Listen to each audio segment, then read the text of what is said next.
Superposition principle. Superposition principle कहता है the resultant force acting on a charge is equal to the vector sum of all the forces acting on that charge due to other charges. This is the statement of superposition principle. मतलब इसका ये हुआ कि अगर हमारे पास समझने के purpose से हम ये मान लें कि we are having a large number of charges, तो लार्ज नंबर ऑफ चार्जेज में से किसी एक चार्ज पर जो फोर्स होगा वो उस चार्ज पर जितने भी अदर चार्जेस के कारण फोर्स लग रहे हैं उन सभी फोर्सेस का वेक्टर सम होता है। हम यह समझते हैं इसको, एक बार मैं इसको फिर रिपीट कर देता हूं। The resultant force acting on a charge is equal to the vector sum of all the forces acting on that charge due to other charges. समझते हैं? मान लीजिए मैं समझाने के पर्पज से ये ले लूं कि हमारे पास 5 चार्जेस हैं। मान लीजिए 5 चार्जेस को मैं दिखा रहा हूं। ये बच्चों पहला चार्ज Q1 और ये Q2, ये मैं दिखा रहा हूं एक थर्ड चार्ज Q3 और ये है बच्चों Q4 और ये है एक चार्ज Q5। हमने यहां पर समझाने के पर्पज से बच्चों 5 चार्जेस ले लिए, Q1, Q2, Q3, Q4 और Q5। सपोज कीजिए कि हमें इस Q5 चार्ज पर फोर्स निकालना है, तो हम देख रहे हैं Q5 चार्ज पर जो फोर्स लगाएंगे ये 4 अदर चार्जेस इस Q5 चार्ज पर फोर्स लगाएंगे। अब ये जो 4 अदर चार्जेस इस Q5 चार्ज पर जो फोर्स लगा रहे हैं, ये हम ऐसे कर लें कि Q5 चार्ज पर कुल मिला के 4 फोर्सेस आर एक्टिंग, यानी Q5 चार्ज पर कुल मिला के 4 फोर्स लग रहे हैं, 4 फोर्सेस लग रहे हैं। तो उन सभी 4 फोर्सेस का जो वेक्टर सम है वही अगर हम निकाल लें तो वही इस पर लगने वाला रिजल्टेंट फोर्स होगा। देखिए भाई, मान लीजिए इसके कारण अब आप जानते हैं कि जब भी हम कोई फोर्स निकालते हैं तो इस पर इसके कारण फोर्स निकालेंगे, तो हमने यहां मान लिया कि सारे चार्जेस पॉजिटिव हैं समझाने के पर्पज से, तो ये इसको रिपेल करेगा, Q3 भी इसको रिपेल करेगा, Q2 भी इसको रिपेल करेगा, Q4 भी इसको रिपेल करेगा। तो इसके हमने इसको इससे मिला दिया एक लाइन से। आप जानते हैं फोर्स की डायरेक्शन चार्ज को चार्जेस को ज्वाइन करने वाली लाइन के अलोंग, ठीक है, और रिपल्सन की डायरेक्शन होती है अवे फ्रॉम द चार्ज, यानी ये इसको पुश करेगा तो डायरेक्शन आ जाएगा ये। हमने इस फोर्सेस को मान लिया F5(1), यानी charge on force on charge 5 due to charge 1। वैसे ही Q4 चार्जेस के कारण इस पर लगने वाला फोर्स आ जाएगा इधर की तरफ, ये हमने मान लिया F5(4). Q3 चार्ज के कारण फोर्स आ जाएगा इधर की तरफ, ये हम दिखा रहे हैं F5(3), और ये लास्ट Q2 चार्ज के कारण आ जाएगा इधर की तरफ, ये मैं यहां दिखा देता हूं, ये आ जाएगा F5(2). तो हम जितने भी ये फोर्सेस लग रहे हैं इन सभी फोर्सेस का वेक्टर सम कर लें, वही हमारा इस 5th चार्ज पर यानी Q5 चार्ज पर लगने वाला रिजल्टेंट फोर्स हो जाएगा। बच्चों, ये वास्तव में सुपरपोजिशन प्रिंसिपल न्यूमेरिकल सॉल्व करने के लिए ही बताया जा रहा है। एक तरीके से अगर मान लीजिए ये जो हमने यहाँ डिस्कस किया, अगर कोई न्यूमेरिकल भी रहा होता तो हम क्या करते, इन सभी फोर्सेस को फाइंड आउट करते और सारे फोर्सेस का जो भी वेक्टर सम है, वेक्टर सम क्यों करते, क्योंकि आप जानते हैं फोर्स एक वेक्टर क्वांटिटी है, तो जो वेक्टर क्वांटिटी है तो हमें वेक्टर सम ही करना होगा। तो हम इन सारे फोर्सेस का वेक्टर सम निकाल लेते, वही हमारा 5th चार्ज पर यानी Q5 चार्ज पर रिजल्टेंट फोर्स आ जाता। स्टूडेंट्स, अभी तक हम यहां पर पढ़ लिए थे कि सुपरपोजिशन प्रिंसिपल क्या होता है। अब हम वास्तव में उस सुपरपोजिशन प्रिंसिपल को न्यूमेरिकल में अप्लाई करने जा रहे हैं, क्योंकि वास्तव में तो हमें जो हमारा काम है उसमें यही है कि हम न्यूमेरिकल में भाई किसी भी कॉन्सेप्ट को कैसे अप्लाई करें, ठीक है। तो हम अब उसी सुपरपोजिशन प्रिंसिपल को न्यूमेरिकल में अप्लाई करने जा रहे हैं। यानी कुल मिला के ये कहिए कि हम कूलॉम्स लॉ के बेस पर कुछ न्यूमेरिकल्स जो है सॉल्व करने जा रहे हैं। और हम यहाँ पर बहुत बेसिक यानी सिंपल न्यूमेरिकल से शुरू करेंगे। लेकिन ध्यान दीजिए, आप जानते हैं कि जो हम अभी तक कूलॉम्स लॉ पढ़े हैं, कूलॉम्स लॉ में फोर्सेस का बार बार डिस्कशन हुआ है। और फोर्स एक वेक्टर क्वांटिटी है, और सुपरपोजिशन प्रिंसिपल में भी आपको बोला गया था vector sum of all the forces is the resultant force acting on a particular charge. तो बात ये आ रही है कि भाई क्यों ना हम थोड़ा सा पहले वेक्टर के बारे में सीख लें। मतलब एटलीस्ट हम वेक्टर उतना तो सीख ही ले जो हम सुपरपोजिशन प्रिंसिपल में vector sum of all the forces find out करने के लिए यूज कर सके, और हम न्यूमेरिकल को अच्छे तरीके से सॉल्व कर सके, कोई हमसे गलती ना हो। वैसे तो वेक्टर आप 11वीं में जानते ही हैं, लेकिन थोड़ा बहुत हम यहां पर सीखने की कोशिश करते हैं। पहला केस बच्चों, कोई भी दो वेक्टर्स हैं। मान लीजिए ये मेरे पास कोई भी एक वेक्टर है ए, और ये कोई दूसरा वेक्टर है बी। तो ध्यान दें, किन्हीं भी दो वेक्टर्स के बीच का जो अगर आप एंगल फाइंड आउट करना चाहें, तो दो वेक्टर्स के बीच का जो एंगल होता है, जैसे यहां मैंने आप देख रहे हैं ये यहां दिखाया और ये यहां दिखाया, तो मैं इस बी वेक्टर को पीछे की तरफ प्रोड्यूस कर दूं, यानी ये ऐसे डॉटेड लाइन से मैंने पीछे कर दिया, ये यहां ऐसे, और ऐसे ही इसको प्रोड्यूस कर दिया पीछे की तरफ। तो जहां दोनों की टेल एक दूसरे को कट कर रही है वो ये पॉइंट, देखो मैग्नीट्यूड यहां से यहां, ए वेक्टर का मैग्नीट्यूड यहां से यहां तक है, और जो बी वेक्टर है उसका मैग्नीट्यूड यहां से यहां तक है। लेकिन मैंने अगर पीछे की तरफ इसको प्रोड्यूस किया है, तो ये जो ये है, ये वही डायरेक्शन दिखा रहा है जो कि ये पूरा ए वेक्टर दिखा रहा है, वैसे ही ये वही डायरेक्शन दिखा रहा है जो बी वेक्टर दिखा रहा है। तो बच्चों होता क्या है वास्तव में, angle between any two vector is the angle between the two vector when their tails are at a point। मतलब ये हुआ किन्हीं भी दो वेक्टर्स के बीच का एंगल जो होता है वो जब उन दोनों वेक्टर्स की टेल को एक पॉइंट पर रख दिया जाए, तो उस समय दोनों वेक्टर एक दूसरे से जो एंगल बनाते हैं वो एंगल उन दोनों वेक्टर्स के बीच का एंगल होता है। जैसे यहां पर इन दोनों वेक्टर्स का जो टेल है वो इतना एंगल बना रहा है। इसे थोड़ा और सिंप्लीफाई करके देखें, तो ये हमारे पास एक वेक्टर सी वेक्टर, और ये हमारे पास एक वेक्टर ये बी वेक्टर। तो भाई ये जो एंगल है, जो भी रहेगा ये एंगल, वो इन दोनों वेक्टर्स के बीच का एंगल माना जाएगा। मान लीजिए मैं थोड़ी देर के लिए ये कहूं कि ये कोई भी एक वेक्टर है ई वेक्टर, ठीक है, और बच्चों ये कोई भी एक वेक्टर है, मान लीजिए ये एफ वेक्टर। तो ध्यान दें, एफ का जो हेड है वो ये है, तो ये जो हम एंगल, और ये ई वेक्टर का ये टेल है और एफ वेक्टर का ये हेड है, तो ये जो एंगल है वो वास्तव में इन दोनों वेक्टर्स के बीच का एंगल नहीं है, क्योंकि अभी थोड़ी देर पहले हम बताए थे बाय डेफिनेशन होता ये है या तो दोनों वेक्टर्स की टेल या दोनों वेक्टर्स के हेड। ऐसा नहीं है कि एक वेक्टर का टेल और एक वेक्टर का हेड। आप समझ रहे?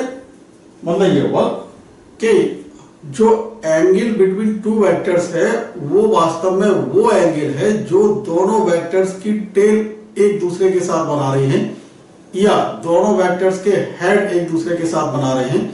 ऐसा नहीं कि एक वेक्टर का टेल और दूसरे वेक्टर का हेड, जैसे यहां पर। अब हम यह कैसे एंगल निकालें? बहुत आसान है, ध्यान से समझ लो। मान लीजिए मैंने क्या किया कि इस वेक्टर को थोड़ा और आगे प्रोड्यूस कर दिया लाइक दैट, इस तरीके से। तो अब क्योंकि ये डायरेक्शन का हूं या ये डायरेक्शन का हूं, एक ही बात है भाई, एंगल तो दो डायरेक्शन के बीच में होता है ना। तो अब मैंने क्या किया, इस हेड को यहां मान लिया और इसको टेल मान लिया। तो ध्यान दें, ये वेक्टर इस तरीके से था ओरिजिनली जो हमें दिखाया गया था, ये हेड था, ये टेल था। अब अगर मैंने इस वेक्टर को आगे प्रोड्यूस कर दिया, हेड आगे दिखा दिया, तो ये टेल हो गई, क्योंकि इस जो मैंने डॉटेड लाइन से ये वेक्टर दिखाया है, जिसका हेड ये है और इसकी टेल ये डायरेक्शन, और जो ओरिजिनल वेक्टर है एफ, उसकी डायरेक्शन एक ही बात है, क्योंकि दोनों आप देख रहे हैं सेम डायरेक्शन में। तो अब ये जो हो गया इनके बीच का एंगल, यानी दोनों वेक्टर्स के बीच का जो एंगल हुआ, वो ये एंगल माना जाएगा। आप होपफुली समझ पा रहे होंगे। तो कहने का मतलब ये हुआ, अब ऐसा क्यों, क्योंकि ई वेक्टर और ये जो एफ वेक्टर मैंने आगे प्रोड्यूस कर दिया, दोनों की टेल इस पॉइंट पर आ गई। तो इसलिए ये जो एंगल है, जो भी रहा हो, ये एंगल ऑब्टूस एंगल दिख रहा है यहाँ पर, तो दिस एंगल, यानी ये एंगल मैं दिखा रहा हूं आपको, ये एंगल कहा जाएगा angle between the two vectors E and F. तो आई होप ये आपको समझ आ गया होगा कि भाई किन्हीं भी दो वेक्टर्स के बीच का एंगल कैसे निकालते हैं। अब छोटी छोटी बातों पर और चलते हैं जो सुपरपोजिशन प्रिंसिपल में हमें काम आएंगी। ध्यान से समझिए बच्चों, एक जनरल फॉर्मूला काम यहां पर आता है जो सब 11th में हम पढ़ चुके कि दो वेक्टर्स लेट ए और बी है और उनका रिजल्टेंट आर है, मतलब R vector is equal to A vector plus B vector, और थीटा है angle between A vector and B vector. ठीक है भाई। तो आर वेक्टर का जो मैग्नीट्यूड होगा वो इस फॉर्मूले से दिया जाता है, R equal to A square plus B square plus 2ab cos theta. इसमें ए वेक्टर ए का मैग्नीट्यूड, बी वेक्टर बी का मैग्नीट्यूड, थीटा दोनों वेक्टर्स के बीच का एंगल। इस फॉर्मूले को याद रखेंगे, अक्सर ये फॉर्मूला यूज होता है। अब हम क्योंकि कंपटीशन में हमें चाहिए आंसर जल्दी लाना और सही आंसर पर पहुंचना, तो इसलिए कुछ टिप्स सीखेंगे। हम यहाँ पहले पॉइंट पर आते हैं कि भाई मान लीजिए अगर ए और बी दोनों वेक्टर इक्वल हो जाएं मैग्नीट्यूड में, डायरेक्शन नहीं, मान लो मतलब ये हुआ कि वेक्टर ए और वेक्टर बी दोनों इक्वल हो जाए मैग्नीट्यूड में, तो मैंने कह दिया if A is equal to B, तो उस समय ये जो फॉर्मूला है ये और आसानी से हम इसको एक सिंप्लीफाई कर सकते हैं। वो ये कि b की जगह भी a लिख दे तो a स्क्वायर प्लस 2a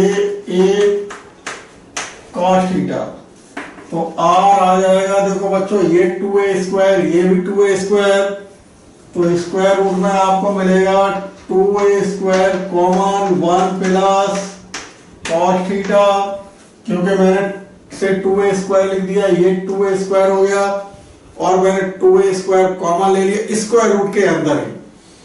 तो बच्चों आप देख रहे हैं r, और ये cos थीटा का एक फॉर्मूला होता है 2 cos स्क्वायर थीटा माइनस 1, वो अप्लाई करता हूं। 2a square 1 plus cos theta की जगह लिखा 2 cos square theta by 2 minus 1 से 1 कट गया।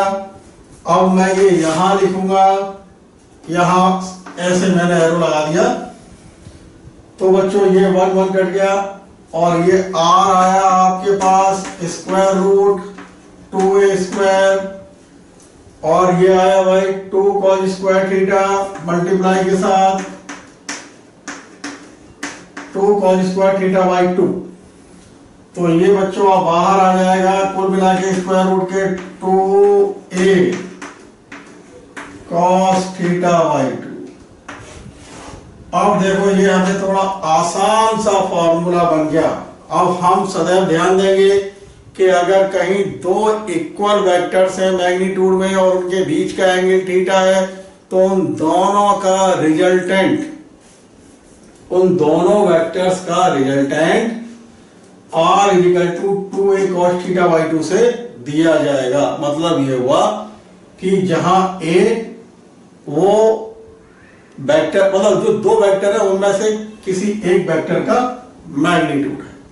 तो यहां तक हम रिजल्टेंट वेक्टर का मैग्नीट्यूड फाइंड आउट कर सकते हैं बहुत आसानी से। ये सारी बातें हमें एग्जाम में एक तरीके से कहा जाए कम टाइम में जल्दी से आंसर पर पहुंचने के लिए फायदे में रखती हैं। देखिए स्टूडेंट्स, ए वेक्टर जो दिखाया गया है वो ये यहां से ए वेक्टर दिखाया गया है यहां तक, ये ए वेक्टर का टेल है और ये इसी वेक्टर का ए वेक्टर का हेड है। आगे मैंने इसको डॉटेड लाइन से दिखाया है। मतलब ये हुआ ए वेक्टर का मैग्नीट्यूड यहां से लेके यहां तक, और ये डॉटेड लाइन वाला आगे बढ़ा दिया गया है।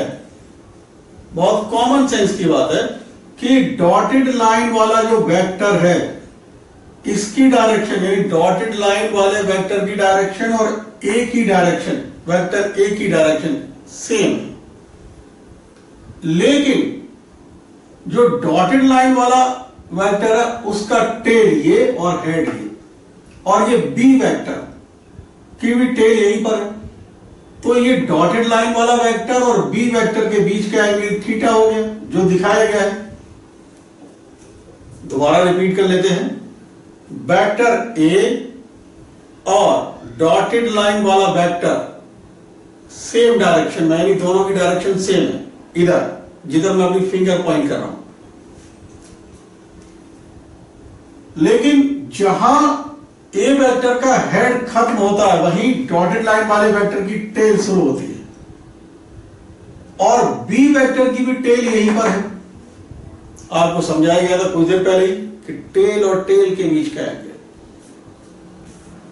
दो वेक्टर्स के बीच का एंगल होता है। तो ये एंगल डॉटेड लाइन वाला वेक्टर और बी के बीच का एंगल है जो कि थीटा है। क्योंकि ए वेक्टर और डॉटेड लाइन वाला वेक्टर की डायरेक्शन सेम है, तो हम ये कह सकते हैं कि जो थीटा एंगल है वो बी वेक्टर और ए वेक्टर के बीच का एंगल है। हमने बी के दो कंपोनेंट के लिए, एक ये जो कि बी साइन थीटा आया, एक ये जो बी कॉस थीटा आया। हमारा पर्पस है यहां पर, क्योंकि हम न्यूमेरिकल सॉल्व करने जा रहे हैं सुपरपोजिशन प्रिंसिपल के बेस पर, तो हमारे जो पर्पस है यहाँ पे वो ये कि रिजल्टेंट यानी बी और ए का जो रिजल्टेंट है जो आर, वो ए के साथ कितना एंगल बना रहा है। बहुत कॉमन सेंस की बात है बच्चों। O P Q triangle, triangle O P Q, tan alpha ले लीजिए, टेन अल्फा टेन थीटा आप जानते हैं क्या होता है, परपेंडिकुलर अपॉन बेस। तो परपेंडिकुलर हो गया ये बी साइन थीटा और बेस हो गया ओ से लेके यहां तक क्यू तक। तो अब ये ओ क्यू मतलब टेन अल्फा हो गया आपके पास। आप देख रहे हैं P Q upon O Q. P Q है बी साइन थीटा और ओ क्यू है A plus B cos theta. ध्यान दीजिए बच्चों, ओ क्यू ये है, तो ये किसके इक्वल हुआ, दिस प्लस दिस, यानी ए प्लस बी कॉस थीटा। मतलब ये हुआ जो टेन अल्फा हमें मिला वहां पर जो अल्फा है वो है alpha as the angle the resultant is making with A vector. और रिजल्टेंट किस किस का है, ए वेक्टर और बी वेक्टर का जो रिजल्टेंट है वो आर है, और इन दोनों वेक्टर्स का जो रिजल्टेंट है आर, वो वेक्टर ए के साथ जो एंगल बना रहा है वो है ये tan alpha equal to B sine theta upon A plus B cos theta. अब आपको याद रखने की ट्रिक सीखनी है, ध्यान दें।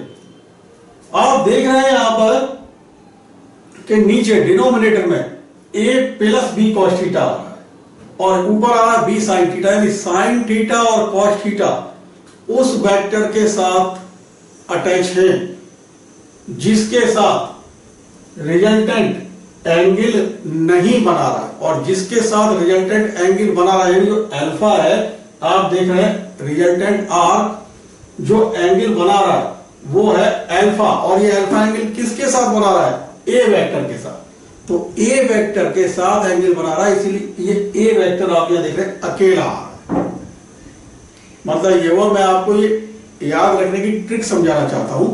वैसे ही अगर मैं क्वेश्चन मान लीजिए क्वेश्चन में आपसे पूछा जाए कि भाई बताइए आर बी वेक्टर के साथ कितना एंगल बनाएगा, तो वो उसका फॉर्मूला हम ये कैसे लिखें? बहुत आसान बच्चों, अगर मान लो कि आर रिजल्टेंट बी वेक्टर के साथ बीटा एंगल बना रहा है, मान के चलते हैं, तो टेन बीटा का फॉर्मूला लिखना कोई बहुत बड़ी बात नहीं है।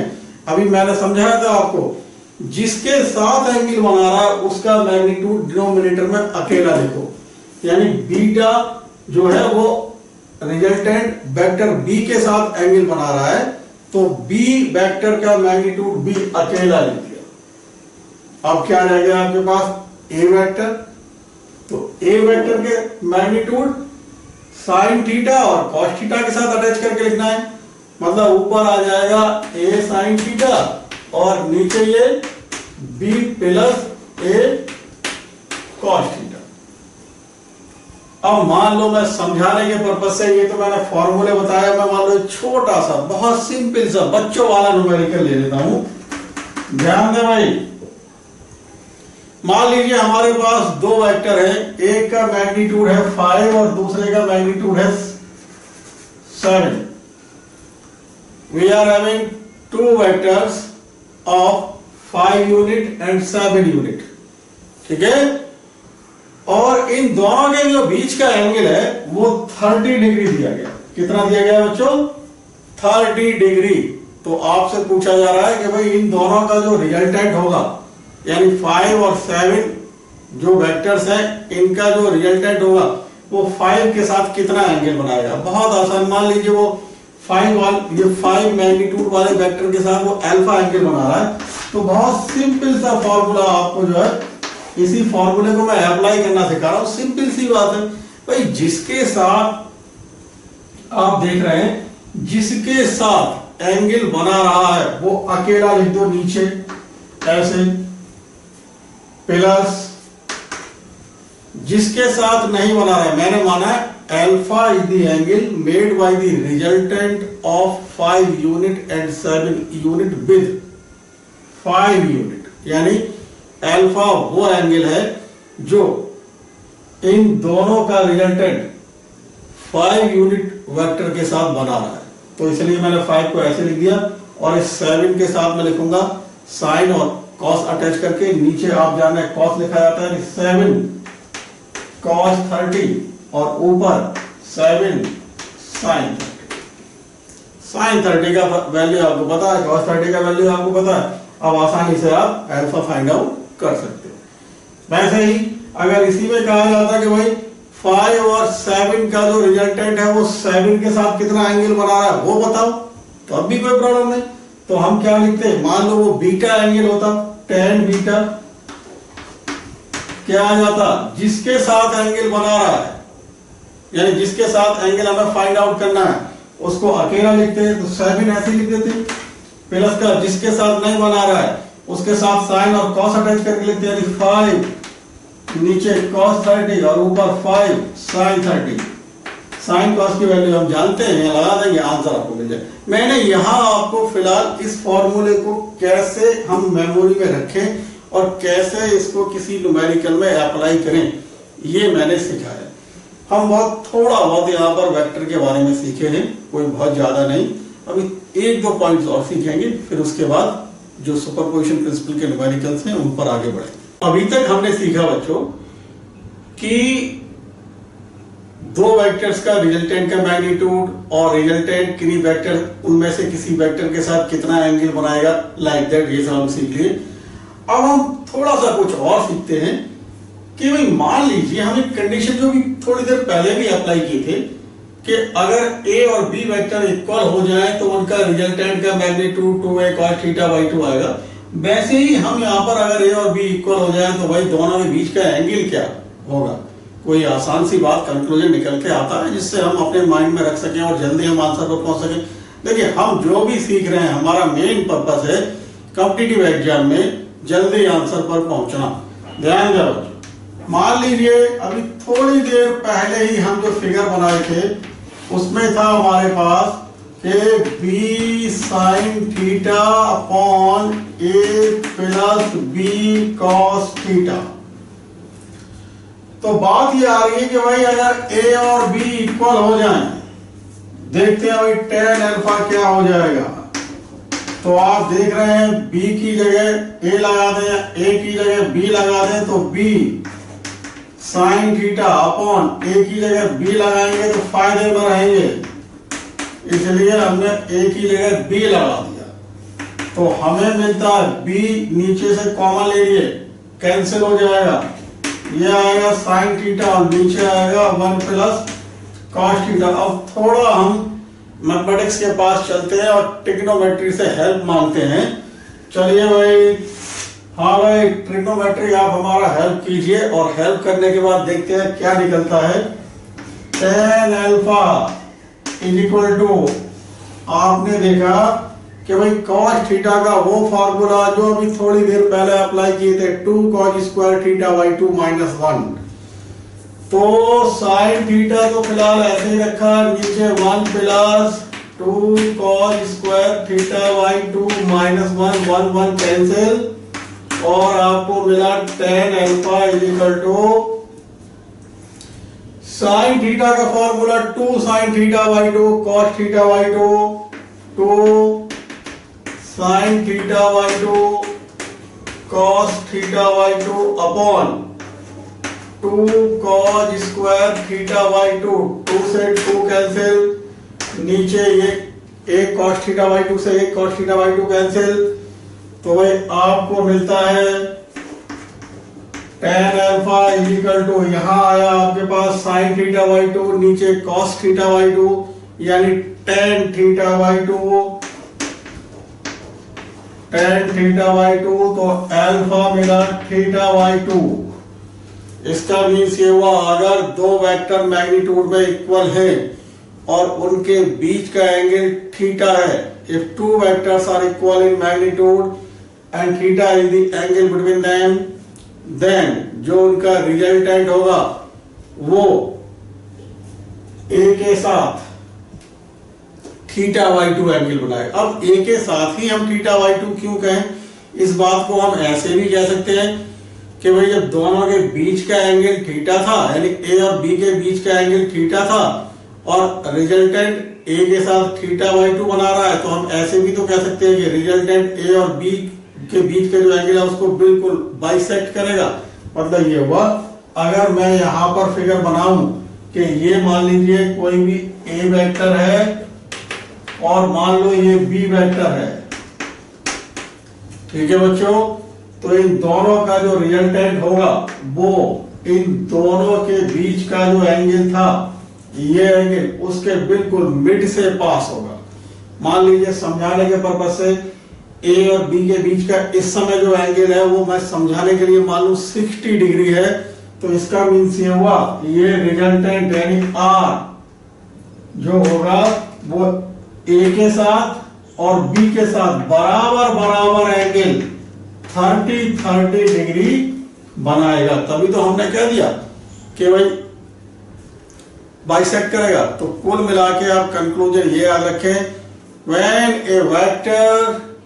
when two vectors are making an angle theta with each other, then their resultant will pass through their mid or their resultant will bisect the angle between them only when, कब, जब दोनों वेक्टर्स के जो magnitude है वो equal है। एक बार मैं फिर रिपीट कर देता हूं, फिर क्लोज करते हैं, फिर आगे बढ़ेंगे हम न्यूमेरिकल सॉल्व करने की तरफ। कि कोई भी दो वेक्टर जिनके मैग्नीट्यूड इक्वल है अगर एक दूसरे के साथ थीटा एंगल बना रहे हैं तो उन दोनों का जो रिजल्टेंट है वो उन दोनों वेक्टर्स के बिल्कुल एंगल को बाइसेक्ट करेगा। मतलब जो समझाया गया अभी आपको कि अगर एंगल 60 डिग्री है तो 30-30 बना देगा, 90 डिग्री है तो 40-45 एंड सो ऑन। यहाँ पर शुरुआत कर रहे हैं बहुत ही सिंपल से न्यूमेरिकल से।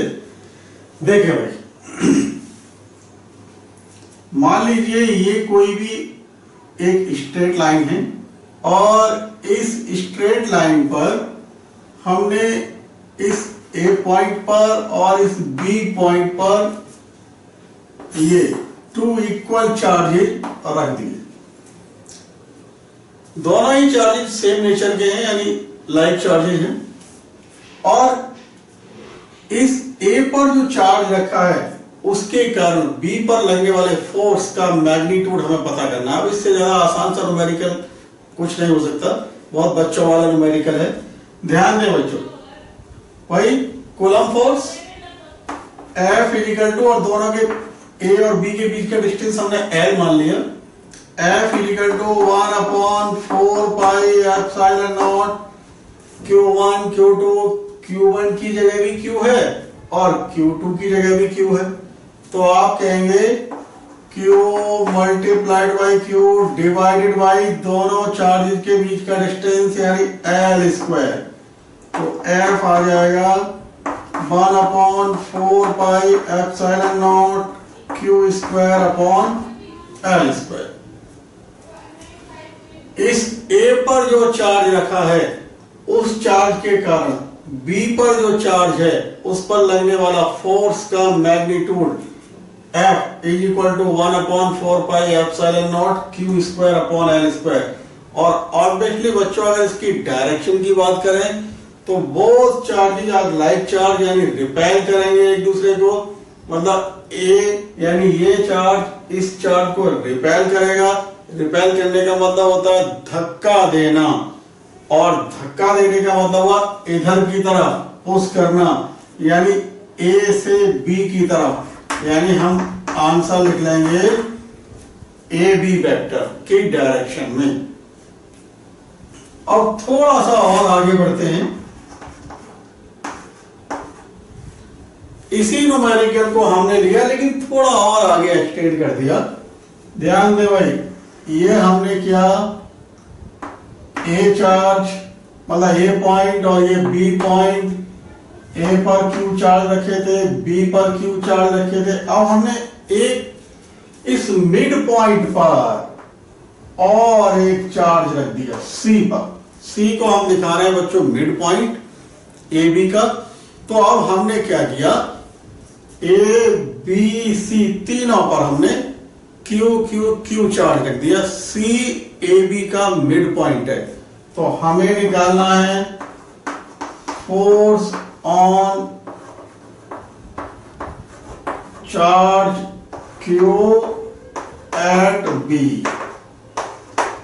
मतलब B पॉइंट पर जो चार्ज रखा है उस चार्ज पर हमें फोर्स निकालना है। अब यहां ध्यान देने वाली बात है, देखो बच्चों बहुत ही जिसे कहा जाए बहुत सिंपल से शुरुआत कर रहे हैं।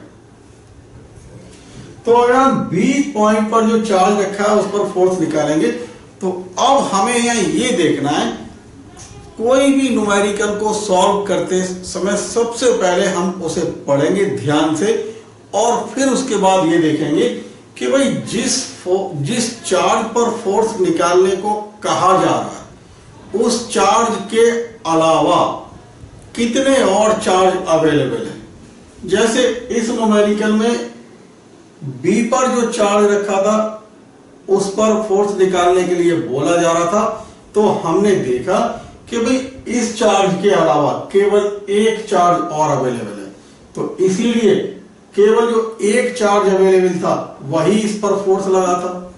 लेकिन यहां हम देख रहे हैं कि जो B पर चार्ज रखा है उस पर फोर्स निकालना है, तो अभी मैंने बोला जिस चार्ज पर फोर्स निकालना है पहले ये देखो भाई उस चार्ज के अलावा क्या कोई और कितने चार्जेस अवेलेबल हैं। तो यहां हम देख रहे हैं कि इस चार्ज के अलावा दो चार्ज और अवेलेबल है, एक ये जो A पर रखा है और एक ये जो C पर रखा है। ये डिस्टेंस L/2 है और ये भी L/2 है, क्योंकि ए और बी के बीच का डिस्टेंस एल है और सी अभी हमने बोला ए बी का मिड पॉइंट है। मतलब ये हुआ बच्चों, इसके अलावा, इस चार्ज के अलावा 2 चार्जेस और यहां पर प्रेजेंट हैं। कौन सा? एक जो ए पर रखा है और दूसरा जो सी पर रखा है। इसका मीन्स ये हुआ कि अब इस चार्ज पर 2 फोर्स लग रहे होंगे। एक इस चार्ज के कारण जो ए पर रखा है, दूसरा उस चार्ज के कारण जो सी पर रखा है। तो अब ध्यान दें बच्चों, जहां 2 फोर्स आ गए तो हम जानते हैं फोर्स, क्योंकि वेक्टर क्वांटिटी से पहले हम जो वेक्टर के बारे में थोड़ा बहुत पढ़े थे तो इसी पर्पस से तो पढ़े थे, तो इसीलिए हम सबसे पहले देखेंगे कि भाई इन इंडिविजुअल चार्ज के कारण, यानी जो ए पर चार्ज रखा है वो और जो सी पर चार्ज रखा है वो, उनके कारण इस बी पर जो चार्ज रखा है उस पर जो फोर्स लग रहा है, उनकी डायरेक्शन क्या होगी। बहुत आसान, हम डायरेक्शन निकालना जानते हैं। सारे चार्जेस हमारे यहाँ पर लाइक चार्जेस है।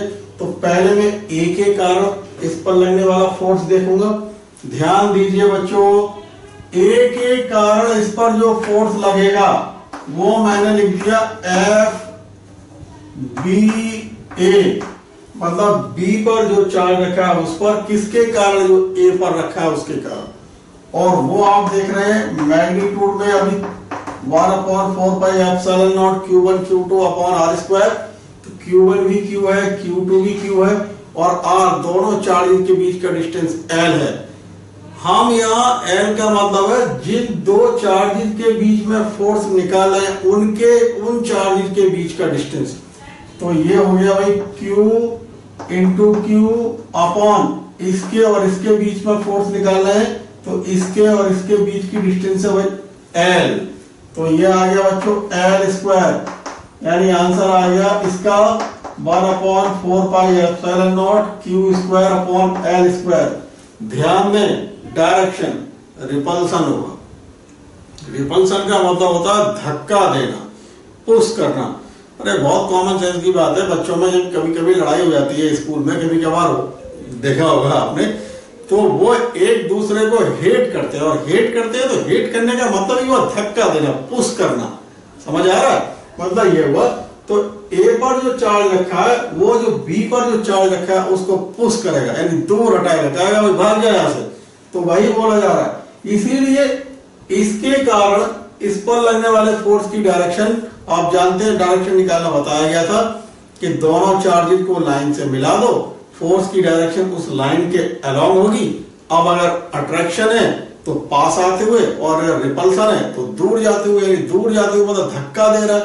इसका मीन्स ये हुआ ये जो चार्ज है वो इस चार्ज को पुश करेगा। कौन सा चार्ज? ये। इसको किस लाइन के अलोंग? दोनों चार्ज को ज्वाइन करने वाली लाइन के अलोंग। तो मतलब ये हुआ उसका आंसर एक तरीके से कहेंगे ए बी वेक्टर के डायरेक्शन में, यानी इधर से इधर की तरफ। या मैं सिंपल कहूं, ऐसे मैंने एरो लगा दिया है। वैसे ही अगर सी पर जो चार्ज रखा है वो इस पर फोर्स लगाएगा, जो बी पर चार्ज रखा है तो वो भी देख लेते हैं। वो आएगा F B C Y 1/4 pi epsilon naught. Charge दोनों Q1 Q2 Q के इक्वल। लेकिन बच्चों दोनों चार्ज के बीच का डिस्टेंस अब L/2 है, तो यह L/2 का स्क्वायर करेंगे। तो जब आप L/2 का स्क्वायर करोगे तो ये हो जाएगा L स्क्वायर अपॉन 4 बच्चों ऊपर आ जाएगा। तो मैं यहां डायरेक्ट लिख दे रहा हूं 1/4 pi epsilon not 4Q square upon L square. अब भाई इसकी भी डायरेक्शन, क्योंकि फोर्स है तो डायरेक्शन से तो हमारा जो है एक तरीके से रिलेशन बना रहेगा। डायरेक्शन तो बहुत जरूरी है, उसके बगैर कुछ नहीं हो सकता। तो आप देख रहे हैं भाई Q C पर जो चार्ज रखा है और ये Q जो B पर रखा है, इनके बीच लगने वाले फोर्स की डायरेक्शन। तो हमें देखना है इस चार्ज C पर जो चार्ज रखा है उसके कारण B पर जो चार्ज रखा है उस पर फोर्स की डायरेक्शन क्या होगी। बहुत आसान, दोनों चार्ज को मिला दें। तो ये हमने मिला दिया, यानी ये रिपल्सन होगा, लाइक चार्जेस है, यानी ये भी इसको इधर की तरफ धक्का देगा। मतलब ये हुआ जो ये वाला चार्ज इस पर फोर्स लगा रहा था, तो उस फोर्स की जो डायरेक्शन थी, यानी इस फोर्स की जो डायरेक्शन थी, हम देख रहे हैं इस वाले फोर्स की भी डायरेक्शन वही आएगी। यानी मतलब ये हुआ ए बी लाइन के अलोंग, यानी ए बी वेक्टर और दूर जाते हुए। इसीलिए हम देख रहे हैं कि भाई ये भी इसको इसी लाइन के अलोंग इधर की तरफ पुश करेगा, वैसे ही ये भी इसको इसी लाइन के अलोंग इधर की तरफ पुश करेगा। तो बच्चों बड़े कॉमन सेंस की बात है भाई, जब दोनों फोर्सेस की डायरेक्शन सेम किधर ए बी वेक्टर की तरफ, तो रिजल्टेंट वेक्टर क्या आ जाएगा, इनका रिजल्टेंट मैग्नीट्यूड आ जाएगा। दोनों को हम सिंपली ऐड कर देंगे, मतलब ये हुआ रिजल्टेंट फोर्स का मैग्नीट्यूड आ गया दिस प्लस क्यों किया गया, ध्यान से समझेंगे, क्योंकि दोनों फोर्सेस का जो डायरेक्शन है वो सेम है, दोनों फोर्स पैरेलल हैं, कहीं और नहीं जाए। ध्यान दीजिए, आप अगर थोड़ी देर पहले हम समझे भी थे A square plus B square plus 2ab cos theta, जब दो फोर्सेस पैरेलल होते हैं तो उनके बीच का एंगल 0, तो अगर मैं थीटा की जगह 0 लगा दूं तो मैं आगे बढ़ा के लिख दे रहा हूं यहीं पर, ये आएगा A square plus B square plus 2ab, क्योंकि cos 0 की वैल्यू होती है 1। तो अब मैं इसको ऐसे लिख दूं a प्लस बी का होल स्क्वायर। आप मैथमेटिक्स में पढ़े होंगे a प्लस बी का होल स्क्वायर होता है a square plus B square plus 2ab। तो वही जब हम a प्लस बी का whole square a square plus B square plus 2ab लिख सकते हैं, तो उसका उल्टा a square plus B square plus 2ab की जगह a प्लस बी का होल स्क्वायर भी लिख सकते हैं। तो ये आ गया, इसीलिए अब स्क्वायर रूट हट जाएगा a प्लस बी। इसीलिए मैंने कह दिया आपसे कि जब दो फोर्स का डायरेक्शन सेम है तो हम दोनों फोर्सेस को केवल ऐड कर देते हैं।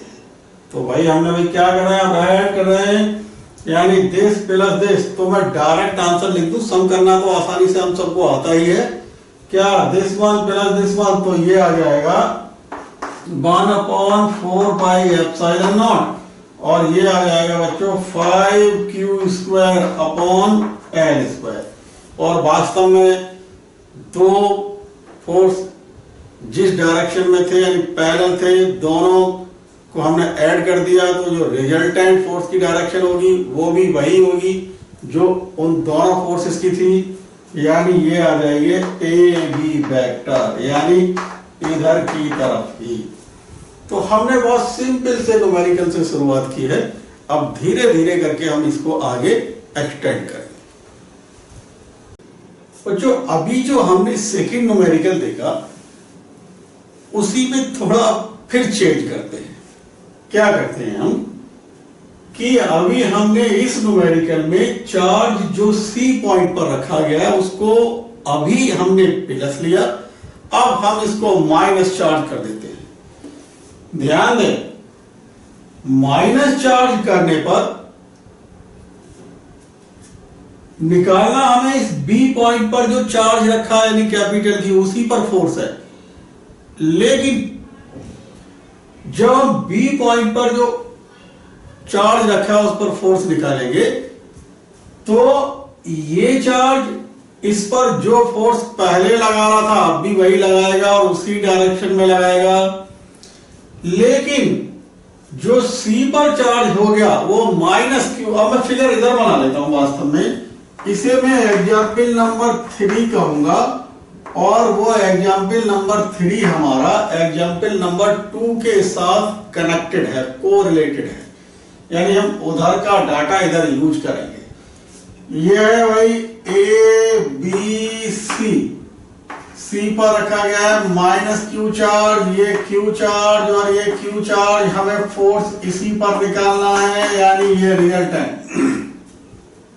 समझिए, इसके कारण इस पर कितना फोर्स लगेगा वो हम पहले ही समझ लिए हैं, आएगा ये F B C, 1/4πε0 Q square upon L square और ए बी डायरेक्शन में यानी ऐसे। वास्तव में बच्चों जो सी पर चार्ज रखा है -q, वो इस बी पर मैग्नीट्यूड में उतना ही फोर्स लगाएगा जितना कि ये यहां पर जब ये प्लस था तब बी पर लगा रहा था। आप जानते हैं कि जब ये माइनस हो गया और ये प्लस है तो ये दोनों चार्जेज अनलाइक चार्जेज हो गए। मतलब ये हुआ अब इनके बीच में अट्रैक्शन होगा, रिपल्सन नहीं होगा। रिपल्सन वहां हो रहा था, हम जानते हैं like charges repel and unlike charges attract. ध्यान दीजिए, कभी कभी बच्चे गलती करते हैं कि जब कूलम्स लॉ अप्लाई करते हैं तो वहां पर चार्जेज को प्लस चार्ज को प्लस के साथ और माइनस चार्ज को माइनस चार्ज के साथ यानी साइन के साथ यूज करते हैं। वो गलत है। मेरा मतलब है कूलम्स लॉ में जो Q1 और Q2 होता है वो साइन के साथ हमें यूज नहीं करना है, वो ऑलवेज हमें प्लस ही लेना है, चाहे वो चार्ज माइनस में क्यों ना हो। वास्तव में उन दोनों चार्जेज में से कोई चार्ज अगर माइनस में भी है तो हमें वो चार्ज का वैल्यू माइनस में नहीं लेना है, चार्ज का वैल्यू ऑलवेज प्लस में ही लेना है। बस लाइक चार्ज मतलब माइनस है, दोनों चार्ज में से एक माइनस है एक प्लस है, तो हमें केवल यहां से ये पता लग रहा है कि भाई इन दोनों चार्जेज के बीच में अट्रैक्शन होगा। या अगर दोनों चार्जेज पॉजिटिव होते तो रिपल्सन होगा, या दोनों चार्जेज नेगेटिव होते तो रिपल्सन होगा। मतलब ये हुआ हमें दोनों चार्जेज प्लस है या दोनों चार्जेज माइनस है या एक प्लस है एक माइनस है, इससे केवल ये पता करना है कि भाई लाइक चार्जेज है या अनलाइक चार्जेज है, और फिर कॉन्सेप्ट लगा देना है लाइक चार्जेज है तो रिपल्सन और अनलाइक चार्जेज है तो अट्रैक्शन। तो वही हम बात कर रहे हैं, ध्यान से समझें।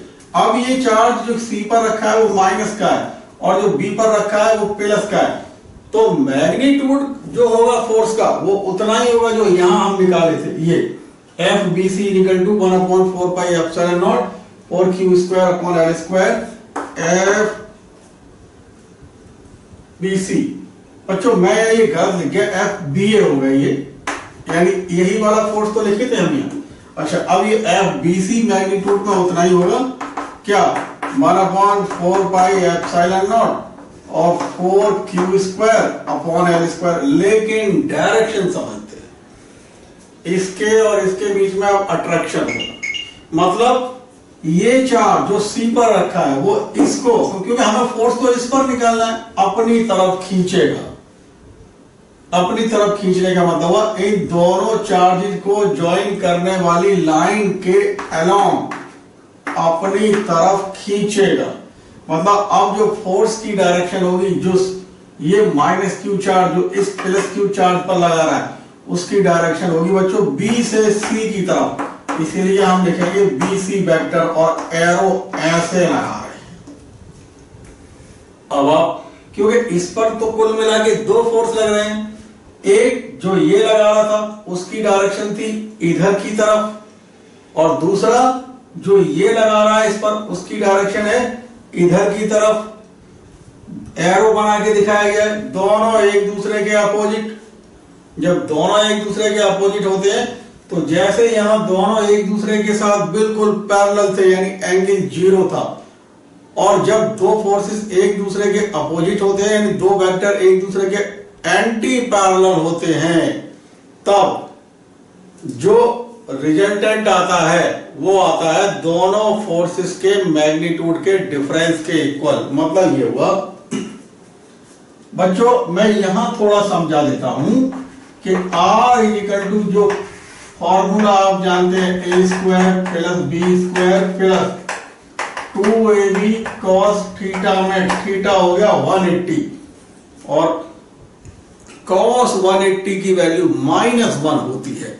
तो जब हम यहां -1 यूज करेंगे तो हमें मिलेगा a square plus b square plus cos 180 की वैल्यू -1 तो माइनस का 2ab और भाई जो स्क्वायर रूट के अंदर है वो फॉर्मूला बन गया a माइनस बी का होल स्क्वायर या b माइनस ए का होल स्क्वायर। तो मतलब ये हुआ r हमको मिलेगा, मैं डायरेक्ट लिख देता हूं अब, या तो a माइनस बी या b माइनस ए, मतलब ये a माइनस बी कह लें या b माइनस ए कह लें। अब हमने a माइनस बी यूज करें या b माइनस ए यूज करें, इसका मतलब ये होगा बच्चों डिफरेंस लेना, जो बड़ा है उसमें से जो स्मॉलर है उसको माइनस कर देंगे। तो हम यहां देख रहे हैं ये वाला फोर्स इधर की तरफ है और ये फोर्स इधर की तरफ है, और मैग्नीट्यूड में हम देख रहे हैं दिस फोर्स यानी ये इससे ग्रेटर है।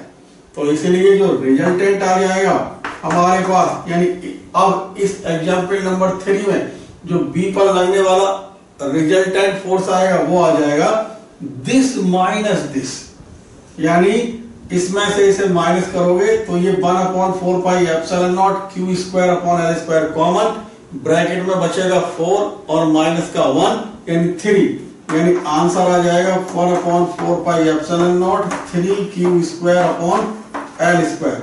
और डायरेक्शन होती है जो ग्रेटर फोर्स है उसकी डायरेक्शन के, उसी की डायरेक्शन में।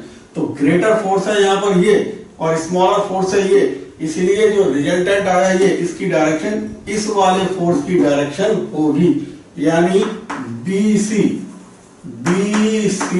और इधर की तरफ। ये एक ही बात है, वो तो सही से आपको माइंड में क्लियर हो जाए इसलिए मैं बना दे रहा हूं, लेकिन लिखने में तो BC वेक्टर ही आएगा।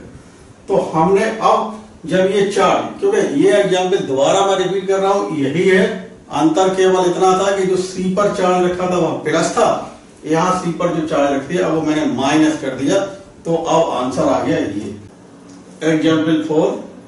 अब 1 बाय 1 करके थोड़ा थोड़ा आगे बढ़ते हैं। यहां हमने क्या किया है बच्चों की A B एक दूसरे से L डिस्टेंस पर है। A पर हमने पॉजिटिव चार्ज Q और B पर हमने पॉजिटिव चार्ज Q और एक C पॉइंट ले लिया जो यहां B के साथ नीचे है और डिस्टेंस C और B के बीच में L है, और यहां हमने माइनस Q चार्ज रख दिया। हमें कुल मिला के इस पॉइंट पर जो चार्ज रखा है कैपिटल Q, इस पर कितना फोर्स लग रहा है ये हमें फाइंड आउट करना।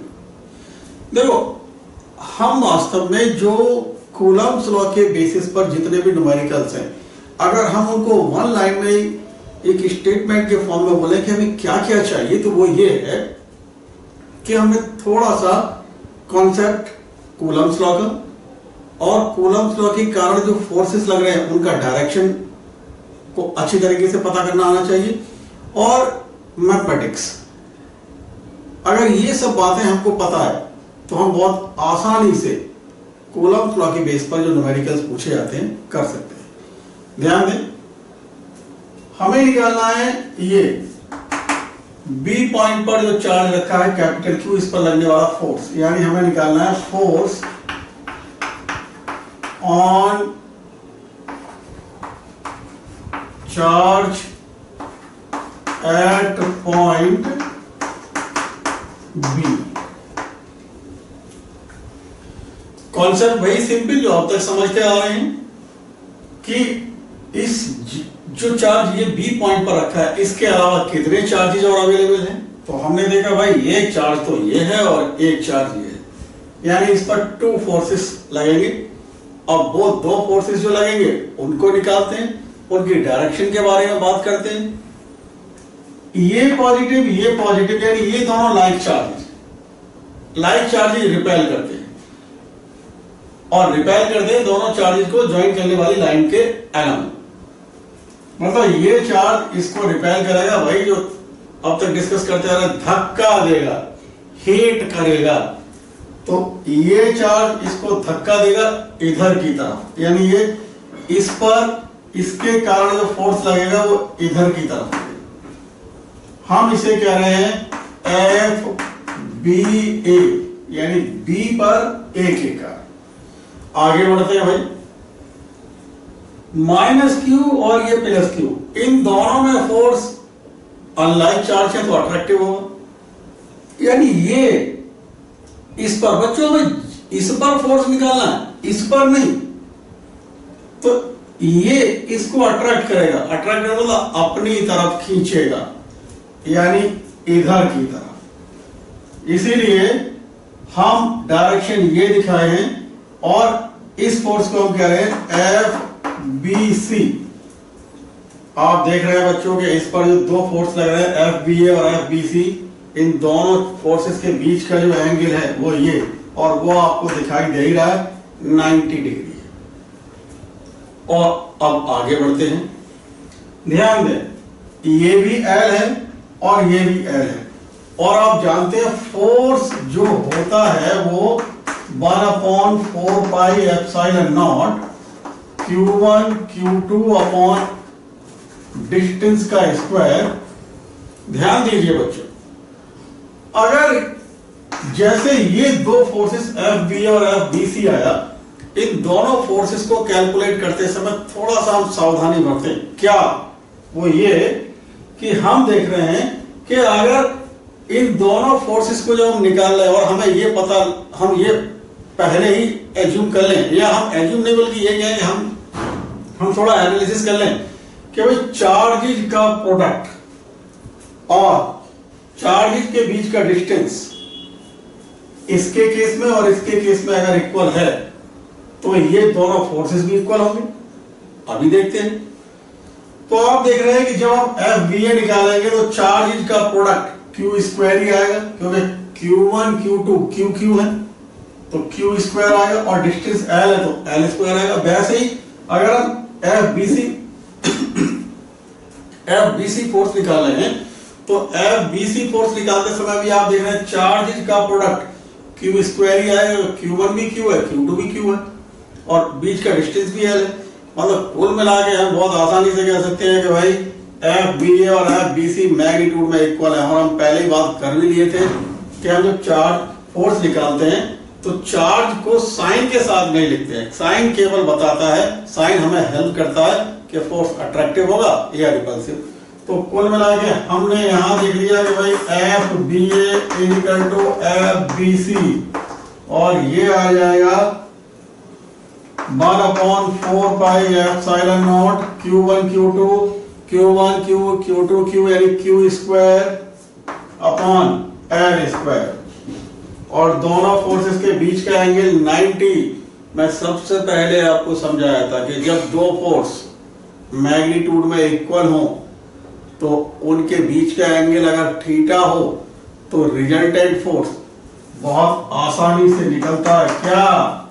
ट्वाइस ऑफ फोर्स का मैग्नीट्यूड, क्योंकि दोनों ही फोर्स इक्वल हैं। तो आप क्या FBA लिखो FBC लिखो, FBA और cos थीटा बाई 2, थीटा की जगह बच्चों है क्या 90 डिग्री अपॉन 2, तो F आ जाएगा आपके पास 2, FBA की जगह ये 4 pi epsilon naught Q square upon L square, cos 45 क्योंकि 90 upon 2 45, cos 45 1 upon root 2, 1 upon root 2, ये कैंसिल हो जाएगा रूट 2 टाइम्स। तो आपको आंसर मिला, मैं यहां लिख देता हूं F इक्वल टू 1, ये आएगा आपके पास root 2 upon 4 pi epsilon naught Q square upon L square. ध्यान से समझे, एक एक पॉइंट को सुने और समझे और खुद भी करने की कोशिश करें, केवल कहानी नहीं सुननी है। थोड़ा अब मैं इसी न्यूमेरिकल में अब डायरेक्शन की बात कर लेते हैं। ध्यान दीजिए बच्चों, कुछ देर पहले ही हम बात किए थे कॉन्सेप्ट समझाते समय वेक्टर के बारे में, कि जब दो फोर्सेस इक्वल हो तो उनका रिजल्टेंट उन दोनों फोर्सेस के बीच बनने वाले एंगल को बाइसेक्ट करता है। तो आप देख रहे हैं दोनों फोर्सेस के बीच का एंगल 90।